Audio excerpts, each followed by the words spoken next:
So let's talk about tests and confidence interval.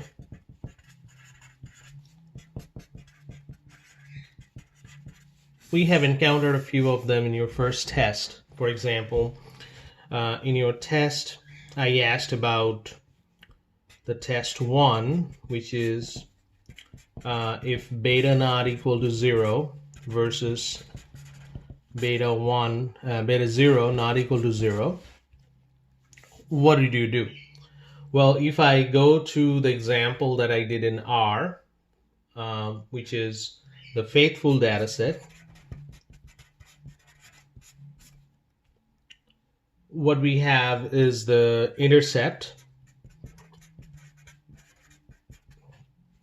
and the weighting, which is the X in this case. And these are the estimates,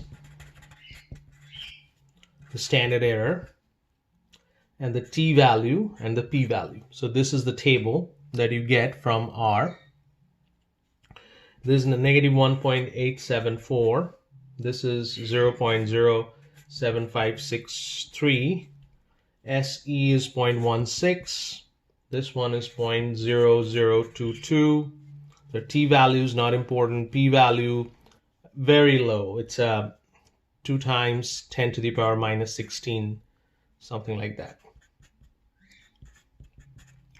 Now, what I asked in your test is essentially looking at these p-values and answer questions. So for this particular question, you have to look at this p-value right here, and you say that, okay, the p-value is less than 0.05, we reject H0.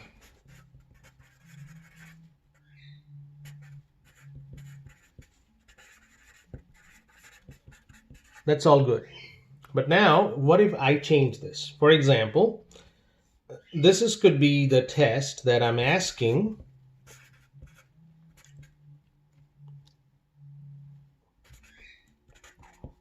beta naught less than or equal to 2 versus beta naught greater than 2. What do you do? This p-value will not be applicable for this particular example. What do you need to do? Well, you have to do a couple of steps. For example, you have to figure out first what is a T star. And what is a T star? That's a B0 minus 2. 2 is coming from this number right here. This 2, I'm writing here, divided by SE of B0. You need to calculate that first. So what is B0 in this case? Negative 1.874. Minus 2 divided by what is SE of B0? 0.16. So this is the calculation you need to do, and you will get a value of T star. From that T star, you need to figure out what's the p-value. And how to figure that out? You can use R in this case. In R, this will be, since this is greater than, so this is what you decide what to use in R. This is greater than. So for greater than HA, you need to write PT T star. So this is the T star value. This is the actual value. Whatever you're getting here, that'll go here. And then N minus 2 and lower dot tail equal to false. That'll give you a p-value. This will give you the p-value. And that's you need to compare with 0.05. If this is less than 0.05, you reject it. Greater than 0.05, fail to reject. But this is the extra step you need to do. Now, what if I change this? What if I change this to H naught beta naught greater than or equal to 2 versus HA beta naught less than 2. So this is now less than. So what's going to change? Nothing going to change for T star. T star will be the same value. But for less than HA, this is what you need to see in R. PT, then the T star value, what you got from here, N minus 2. That is your p-value. That is the p-value you will get. and then compare that with 0.05 and draw the conclusion. So this is the change. Now exactly similar thing for beta 1. So what you learned before, that test 2, remember your test 2. H0 is beta 1 equal to 0 versus beta 1 not equal to 0. And then you are looking at this p-value right here. This p-value right here is corresponding to beta 1. And then you are just writing that, well, the p-value less than 0.05, you reject H0. Not that easy. If I change this to maybe my beta 1 is less than equal to 1 versus beta 1 greater than 1. So now this is not 0 and this is less than greater than type. So HA is greater than here. Similar idea, you have to calculate T star. So that will be B1 minus 1 over SE of B1, which is in this case, your B1 is 0.07563 minus 1 divided by your SE of B1 is 0.0022. And then you get the value here. And then you use the exact same thing. It's greater than. So for greater than, HA, you have PT, then T star, n minus 2, and then lower dot tail equal to F. So this is exactly the same thing. That will give you the p-value. Similarly for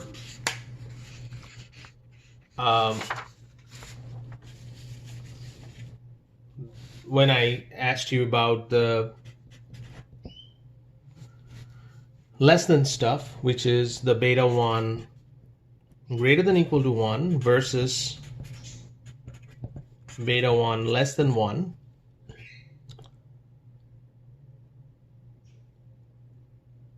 Then you have to do the same T star value. That will remain exactly the same, but your P value, that would be now PT and T star n minus 2. The same thing. Okay, so that's one aspect of it. The testing can be changed. It's not always just looking at the p-value that's provided by the summary reg. It's not. What about the confidence interval? So I'm just writing CI. Maybe we are looking for a 95% confidence interval for beta naught and beta 1. What does that mean? That means beta naught is in the middle and you have two values, a lower limit and upper limit, that we are 95% confident that my beta naught, which I don't know, will be between these two numbers. How do I get that? Well, there is an easier way of doing this in R. So in R, this is what we call a confint.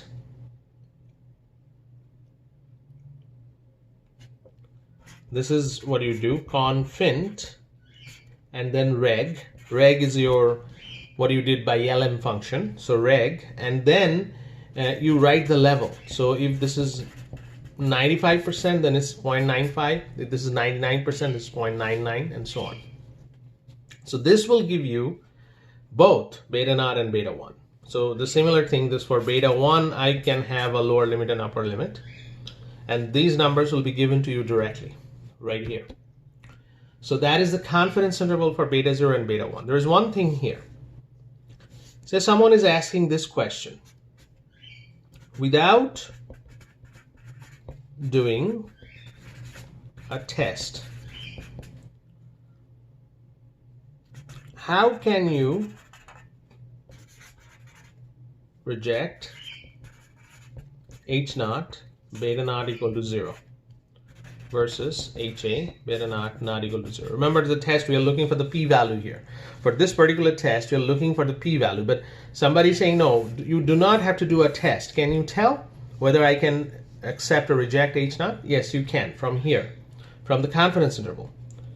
So the confidence interval, the CI for beta naught, if it includes 0, so maybe this number is -1.2 to 2.1, meaning that 0 is included in here. I'm just making up numbers here.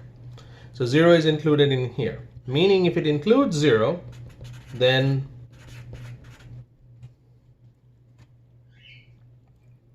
you fail to reject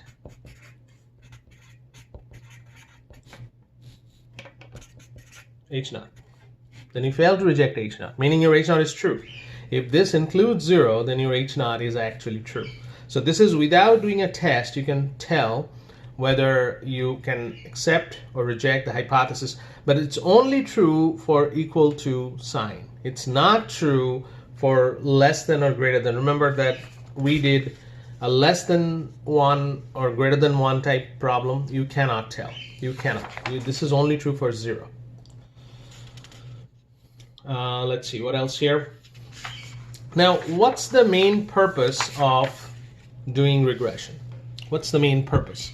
The main purpose of doing regression is prediction. This is why we are so interested. For example, y hat, which is here, for this example, is negative 1.874 plus 0.0756 times weighting. So this is the regression equation. This is the equation for the faithful data set. What we're interested for different weighting values, which I don't know, can I tell what's the y hat? That y hat is called the y hat predict. I'm just writing y hat pred. So y hat pred will be if I arbitrarily plug in, maybe, I don't know, I don't remember the data set clearly, but maybe I'm waiting time, I'm plugging in sys 5 minutes. What would be the y hat predicted? What would be the y hat predicted? That would be one question that we all gonna ask. There is two more things attached to that. One is called a 95% confidence interval. Another is called a 95% prediction interval. And both can be done using R directly. How do you do that in R? Say I'm just making up this example here. So this 5, you want to make a kind of confidence interval and prediction interval for this. So how do you do that? You have to create a new data set, new equal to data.frame. And I'm just denoting this by whatever your name is. Here is weighting.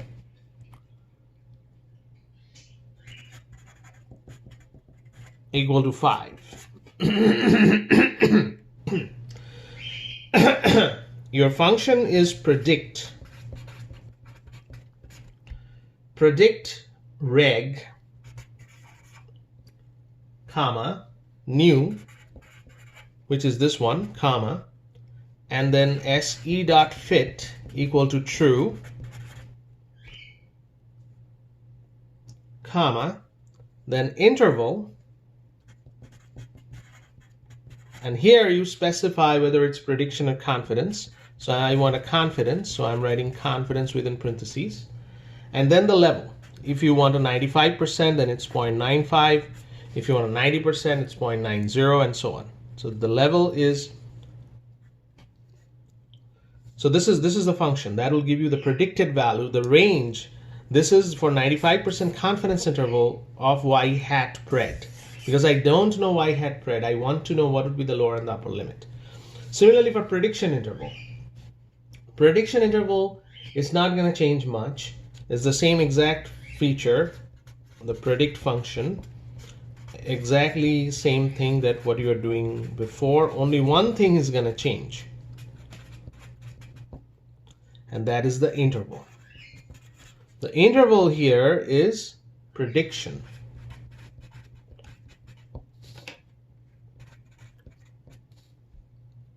And then again, same thing, the level.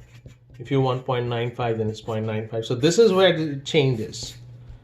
And then you get the two numbers, the lower limit and upper limit, which is a confidence interval. If you don't know what's the predicted value, in what range you are expecting as a confidence level, and if you don't know the predicted value, what would be the prediction level? The question is why there are two of them.